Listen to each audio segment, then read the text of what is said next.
Bonjour les amis, alors présentation d'une nouvelle machine, toujours pour s'approcher de l'autonomie, pour ne pas dire complètement autonome.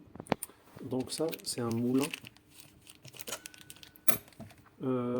qui peut servir pour moudre et aujourd'hui il va me servir pour faire du beurre de cacahuète.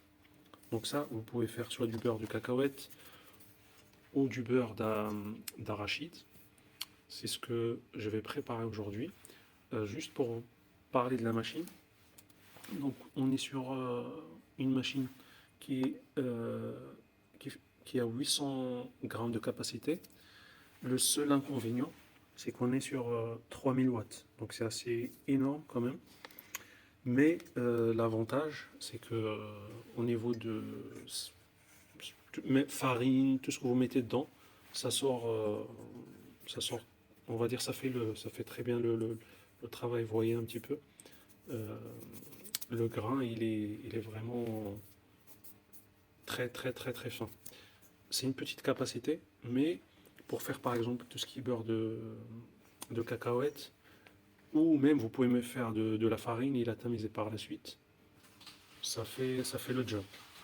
Euh, Il y a ici une minuterie, donc selon les choses que vous avez à moudre, vous avez une minuterie.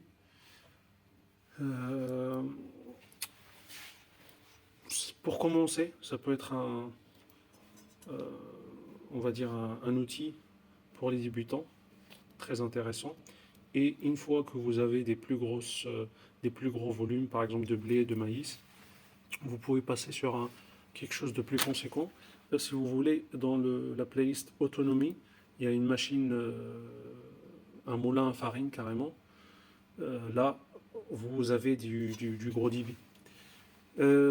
Si ces vidéos, vous les appréciez, n'hésitez pas à les liker, à vous abonner, à les partager à vos proches si cela peut les aider dans leur aventure pour toujours s'approcher de plus en plus de l'autonomie. Donc je répète, hein, tout ce qui est épices, épices, vous pouvez faire des épices, des graines, ça passe dedans sans problème. Donc là, je vais mettre mes cacahuètes à l'intérieur.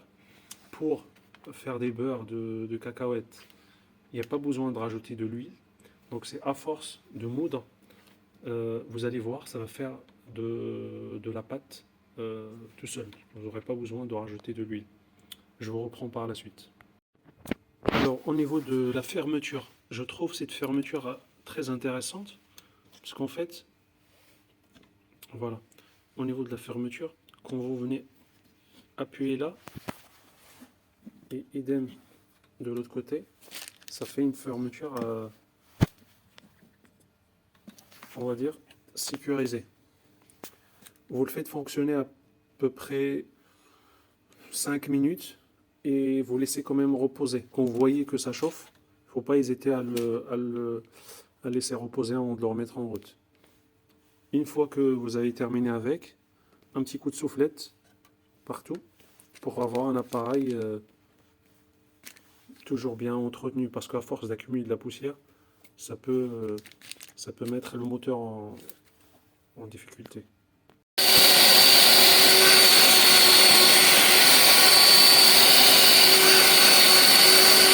Au bout de 2 minutes,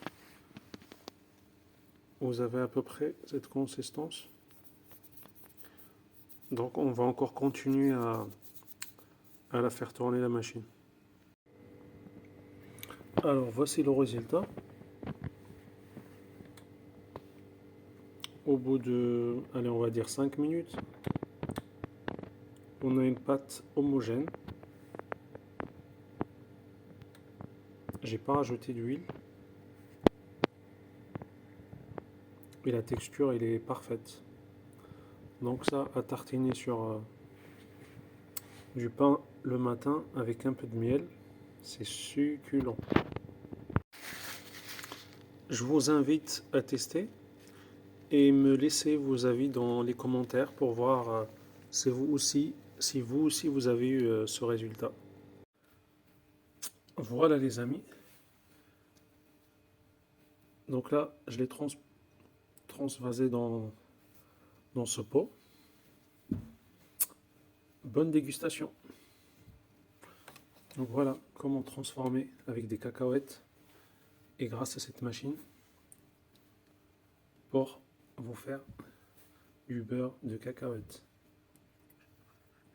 Donc un pot comme ça d'environ, je crois que ça doit être dans les 700 grammes, 700-800 grammes. Ça doit coûter dans les 4-5 euros. Là, vous avez juste à acheter vos cacahuètes, vous en avez pour 2 euros. Donc, plutôt intéressant. Et surtout, vous savez ce qu'il y a là-dedans. Il n'y a pas de produits ajoutés.